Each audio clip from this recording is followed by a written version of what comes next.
5,600 units of low-income housing. Will each one of you take a minute and tell me how you're going to deal with that?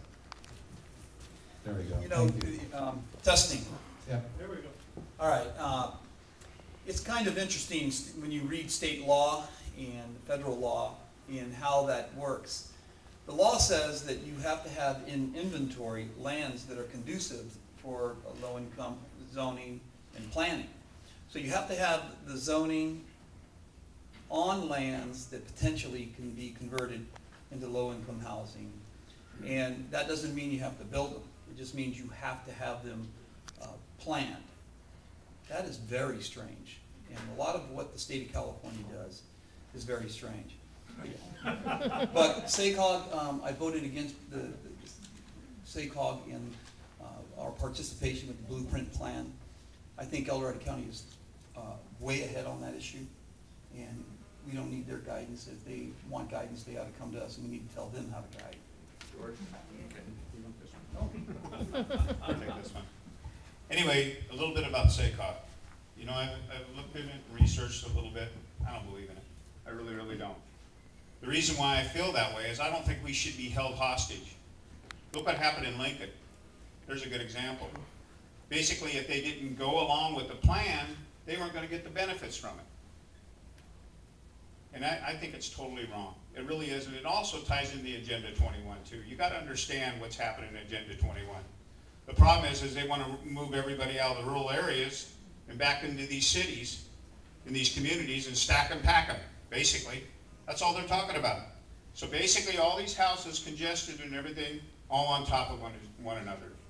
I think it's a very unrealistic plan. I don't believe in SACOG. And I want to make sure that this county does not support Agenda 21. Now, Calaveras County and also Amador County opt out of it. You know what Agenda 21 is? I'm sure a lot of people know about it. And a lot of it is about our United Nations holding our public lands. That's just absolutely ridiculous. It really, really is. And I'm going to make sure that that doesn't happen in El Dorado County. Thank you, George.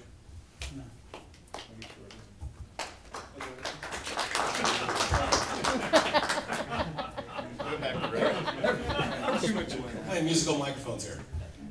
You know, my concern is that El Dorado Hills is bearing the brunt of all this housing and density housing and housing requirements for the county. I think we have a little bit of NIMBY here. Placerville and these districts up the hill are saying, well, not my backyard. Hey, let's just slide it down in El Dorado Hills. That's reflected in a number of the issues and projects that are coming down the line here. I also firmly oppose using taxpayer money to subsidize or to build these low-income, high-density houses. It's not fiscally responsible. I don't know how we could say we're fiscally responsible, but we're going to use taxpayer money to realize there's 180,000 people in El Dorado County. We're going to use all this taxpayer money to build this that benefits a handful of people. And this is, from what I understand, some of these loans are forgivable. This is being paid a long time down the road. That's my concern about this. As far as SACOG goes, I don't know if they have one policy. What we have a little different need here in El Dorado County and Sacramento County and some of the neighboring counties. But regardless of what I think, we are part of SACOG. It's in place. So it doesn't matter at this point in time, but thank you, Ron. There's a lot of moving parts when it comes to SACOG. I'm not going to get into Agenda 21. I was here a couple of months ago and I talked about it. The state of California mandates every jurisdiction to provide for low to moderate income housing. It doesn't matter if we're a member of SACOG or not. That has absolutely nothing to do with it. If we were not a member of SACOG, we'd still get a number. Okay. If El Dorado Hills became a city, it would get a number, and it would have to provide.